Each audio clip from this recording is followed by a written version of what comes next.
अस्सलाम वालेकुम स्टूडेंट्स, मैं मोहम्मद मोहसिन खान हूँ और आप देख रहे हैं द ड्रग एजुकेटर। उम्मीद है आप सब लोग खैरियत से होंगे। हम फार्मेसी टेक्नीशियन की लेक्चर सीरीज़ में फिजियोलॉजी का चैप्टर नंबर 3 स्टार्ट किया हुआ था और आज हम अपना लेक्चर नंबर 15 डिस्कस कर रहे हैं और टॉपिक ऑफ डिस्कशन है हमारा जी ब्लड के अंदर प्रॉपर्टीज़ ऑफ ब्लड। जी तो ब्लड की प्रॉपर्टीज़ क्या होती हैं? ब्लड की जनाब यहाँ 4 प्रॉपर्टीज़ आपके कोर्स में डिस्कस की गई हैं मेजर, जिनमें ब्लड का कलर है, वॉल्यूम है, ब्लड की पीएच है और विस्कोसिटी है। लास्ट लेक्चर में हमने ब्लड की कंपोजिशन, डेफिनेशन, ब्लड प्लाज्मा और डिटेल से सेलुलर और नॉन सेलुलर पार्ट्स के बारे में डिस्कस किया था। आज हम डिस्कस करेंगे जी प्रॉपर्टीज़ के बारे में।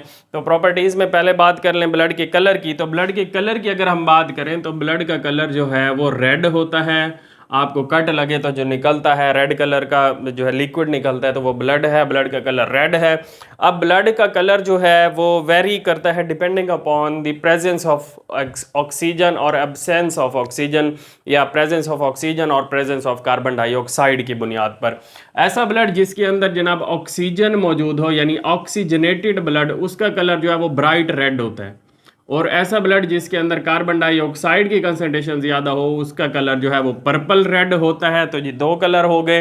वॉल्यूम की बात कर लें तो ब्लड का वॉल्यूम जो है वो 5 लीटर है अप्रॉक्सीमेटली इंडिविजुअल्स के अंदर, मेल्स के अंदर। ये वेरी करता है। छोटे बच्चों के अंदर जो न्यू बॉर्न है उनके अंदर 450 मिलीलीटर, तकरीबन आधा लीटर होता है ये वाला ब्लड। और जो है फीमेल्स के अंदर ब्लड का वॉल्यूम आधा लीटर कम होता है, 4.5 लीटर पाया जाता है। जी पीएच की बात कर लें तो ब्लड जो है ये लाइटली अल्कलाइन है। पीएच बोलते हैं हाइड्रोजन आयंस की कंसंट्रेशन को, जिससे हम अंदाज़ा लगाते हैं कि कोई चीज़ एसिडिक है या बेसिक है, अल्कलाइन है या एसिडिक है। तो ब्लड की बात कर लें तो ये स्लाइटली अल्कलाइन है। आप जानते हैं 7 पर न्यूट्रल है, 7 से ऊपर जो है अगर पीएच हो तो वो सब्सटेंस जो है वो अल्कलाइन होता है। तो इसकी पीएच 7.4 है, 7 से थोड़ी सी ज़्यादा है, तो ये जनाब स्लाइटली अल्कलाइन है। ठीक हो गया जी। विस्कोसिटी की बात कर लें तो ये 5 टाइम्स मोर विस्कस है देन वाटर, 5 गुना ज़्यादा गाढ़ा है। विस्कोसिटी बोलते हैं हम गाढ़ेपन को, कि कोई चीज़ कितनी गाढ़ी है। तो इसकी विस्कोसिटी की बात कर लें ब्लड की तो ये ब्लड के वाटर के मुकाबले में 5 गुना ज़्यादा गाढ़ा है। क्यों? क्योंकि इसके अंदर रेड ब्लड सेल्स मौजूद होते हैं और प्लाज्मा प्रोटीन्स पाई जाती हैं। तो प्लाज्मा प्रोटीन्स और रेड ब्लड सेल्स की मौजूदगी की वजह से ब्लड जो है पानी के मुकाबले में ज़्यादा गाढ़ा होता है। हालांकि ब्लड के अंदर काफ़ी सारी मिकदार जो है वो वाटर की पाई जाती है। लास्ट टाइम हमने डिस्कस किया था। ये ब्लड की प्रॉपर्टीज थी: colour, volume, pH and viscosity. Colour red, bright red in the presence of oxygen, purple red in the presence of carbon dioxide. Volume 5 litre है, बच्चों के अंदर 450 ml और ख़वातीन के अंदर जो है 4.5 लीटर। विस्कोसिटी जो है ये 5 गुना ज़्यादा विस्कस है वाटर के मुकाबले में, रेड ब्लड सेल्स और प्लाज्मा प्रोटीन्स की वजह से। और इसकी पीएच 7.4 है, स्लाइटली अल्कलाइन है। प्रॉपर्टीज़ हो गई। अब हम जी ब्लड सेल्स की बात करेंगे। जो ब्लड के अंदर पाए जाने वाले सेल्स मैंने लास्ट लेक्चर में बताया था 3 तरह के होते हैं जी: WBCs या वाइट ब्लड सेल्स, प्लेटलेट्स और RBCs या रेड ब्लड सेल्स। आज हम RBCs के बारे में डिस्कस करेंगे जी। तो RBCs नाम पे फोकस करें तो इन्हें बोला जाता है red blood sales. Red blood sales का जो साइंटिफिक नेम है वो है इरेथ्रोसाइट्स। जो वर्ड है इरेथ्रो ग्रीक वर्ड इरेथ्रोस से निकला हुआ है, जिसका मतलब होता है रेड, और साइट का मतलब होता है सेल्स। तो इरेथ्रोसाइट्स नाम से ही जाहिर है red cells, red blood sales जैसे यहाँ है तो वही इरेथ्रोसाइट का मतलब भी रेड ब्लड सेल्स है। डेफिनेशन की बात कर लें तो आप डेफिनेशन यहीं से बना सकते हैं कि red cells found in blood are known as red blood cells. इसमें हम थोड़ी सी मजीद जो है चीज़ें ऐड करेंगे, बाकी ये मेजर बात आपने यही ऐड करनी है। रेड चूँकि नाम है red blood cell, red cells in blood. तो जी 1-2 बातें ऐड करेंगे। रेड कलर की बात आज गई। Red oxygen carrying, haemoglobin containing, non nucleated cells present in blood. तो जी वही बात, red cells present in blood. अब बीच में आपने 3 चीज़ें ऐड कर देनी है: red oxygen carrying, haemoglobin containing and non nucleated cells present in blood are known as red blood cells. इनका कलर रेड होता है और ये ऑक्सीजन को कैरी करते हैं, ऑक्सीजन की ट्रांसपोर्ट में इन्वॉल्व है। इनके अंदर हीमोग्लोबिन है, एक पिगमेंट पाया जाता है रेड ब्लड सेल्स के अंदर रेड कलर का, जिसे हीमोग्लोबिन बोलते हैं। और इनके अंदर कोई न्यूक्लियस नहीं होता, ये नॉन न्यूक्लिएटेड है। नॉन न्यूक्लिएटेड मीन इनके अंदर कोई न्यूक्लियस नहीं पाया जाता। जी, तो रेड ब्लड सेल्स की मज़ीद अगर हम कुछ पॉइंट्स डिस्कस करें तो इनका नॉर्मल काउंट डिस्कस कर रहे हैं। काउंट का मतलब होता है इनकी तादाद के बंदे के अंदर, एक इंसान के अंदर, इंडिविजुअल के अंदर इनकी तादाद कितनी होती है। हम नॉर्मल काउंट डिस्कस करें अगर इनका, तो बच्चों के अंदर जो है इनकी तादाद सबसे ज़्यादा होती है। इन्फेंट्स के अंदर ये 6 मिलियन पर क्यूबिक मिलीमीटर ब्लड के अंदर पाए जाते हैं। मतलब ये कि अगर आपने किसी का ब्लड निकाला और उस ब्लड का जो है वॉल्यूम था वो 1 क्यूबिक मिलीमीटर था, आपने एक टेस्ट ट्यूब ली, टेस्ट ट्यूब के अंदर ब्लड निकाला और टेस्ट ट्यूब का जो टोटल वॉल्यूम है वो 1 क्यूबिक मिलीमीटर था, तो इसके अंदर आपने जितना, हाँ जी, जो ब्लड डाला है वो 1 क्यूबिक मिलीमीटर है। इसके अंदर जब आप ब्लड सेल्स को काउंट करते हैं, खुसूसन आरबीसीज को, तो इनकी तादाद निकलती है 6 मिलियन। तो 1 क्यूबिक मिलीमीटर बहुत थोड़ा सा ब्लड होता है। आप 1 ml 2 ml और 3 ml तकरीबन इसके अंदर, आप 1 ml ब्लड, जी 1 ml ब्लड के अंदर आप ये कह सकते हैं कि इतना होता है जी। तो छोटे बच्चों के अंदर 6 मिलियन है इनकी तादाद, और मेल्स की बात कर लें तो मर्दों के अंदर इनकी तादाद जो है 5.4 मिलियन पर क्यूबिक मिलीमीटर ब्लड में पाए जाते हैं ये, और फीमेल्स के अंदर जो है तादाद थोड़ी सी कम होती है, 4.7 मिलियन पर क्यूबिक मिलीमीटर। अब इनकी तादाद वेरी क्यों करती है आप जानते हैं, अभी बताया मैंने आपको कि ये ऑक्सीजन कैरी करते हैं और जनाब इनके अंदर हीमोग्लोबिन होती है। तो मेजर काम इनका जो है ऑक्सीजन की ट्रांसपोर्ट है, ब्लड गैसेस की ट्रांसपोर्ट है। लंग्स से लेकर ऑक्सीजन आपके तमाम बॉडी टिश्यूज तक ले जाते हैं। अब कोई बंदा हार्ड वर्किंग है, जितना ज़्यादा हार्ड वर्क करता है उसे उतनी ज़्यादा एनर्जी चाहिए, तो एनर्जी जो है बॉडी के सेल्स को मिलती है ऑक्सीजन की मौजूदगी में ग्लूकोज को तोड़ने से। अब किसी भी सेल को या मसल को एनर्जी चाहिए तो ऑक्सीजन जाएगी, ऑक्सीजन को यूज़ करके वो ग्लूकोज को तोड़ेगा और एनर्जी प्रोड्यूस करेगा। अब जो लोग हार्ड वर्किंग हैं, जिनका जिस्म जो है ज़्यादा सख्त है, मजबूत है, तवाना है, जैसे मर्दों का जिस्म ज़्यादा सख्त होता है और ज़्यादा हार्ड वर्कर होते हैं, ज़्यादा काम करते हैं जो है कुछ ख़वातीन के मुकाबले में, तो इस वजह से उनको एनर्जी की ज़्यादा ज़रूरत होती है। एनर्जी की ज़्यादा ज़रूरत है तो उन्हें ऑक्सीजन की ज़्यादा ज़रूरत है, ऑक्सीजन की ज़्यादा ज़रूरत है तो ऑक्सीजन ज़्यादा पहुंचाने के लिए उनके अंदर ये रेड ब्लड सेल्स ज़्यादा होते हैं एज़ कम्पेयर टू फीमेल।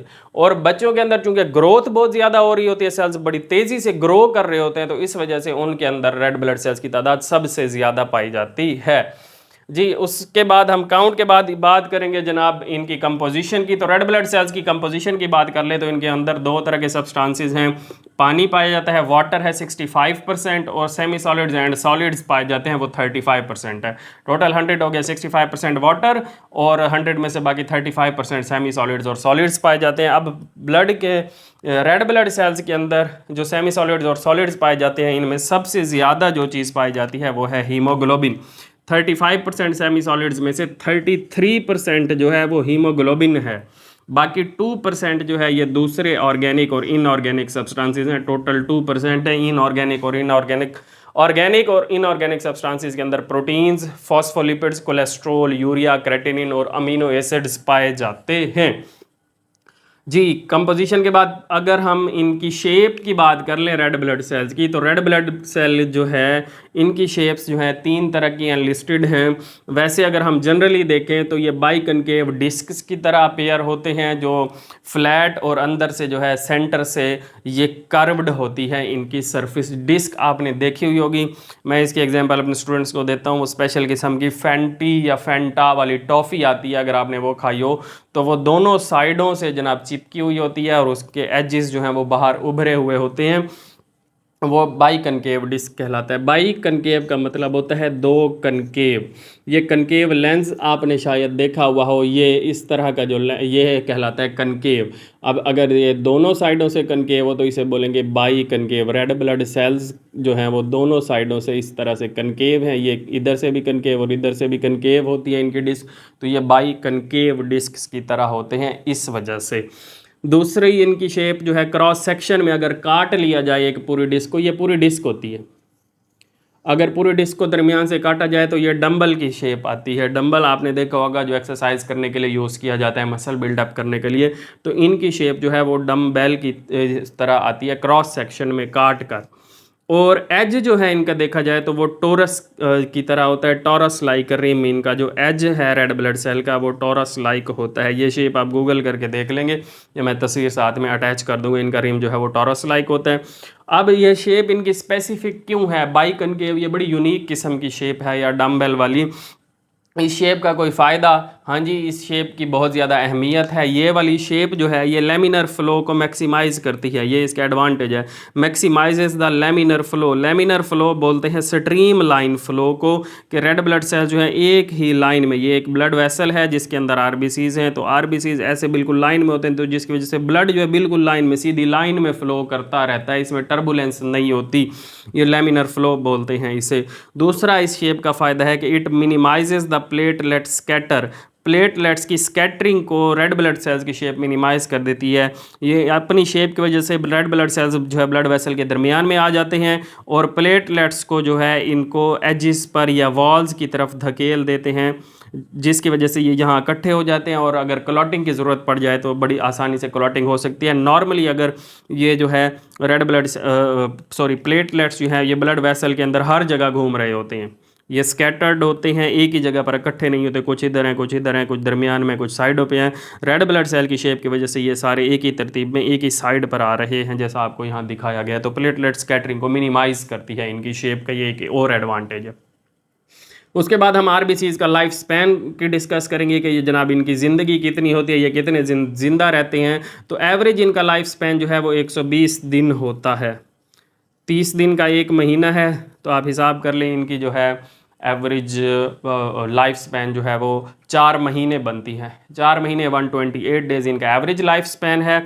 बच्चों के अंदर, न्यूनेट्स के अंदर जनाब जो अभी पैदा हुए हों उन बच्चों के अंदर इनका लाइफ स्पैन थोड़ा सा कम होता है, ये 70 to 90 डेज़, क्योंकि ग्रोथ बड़ी तेज़ी से हो रही होती है, तो ये 70 से 90 दिन 3 महीने के बाद टूट कर दोबारा नए बन रहे होते हैं ग्रोथ के फैक्टर की वजह से।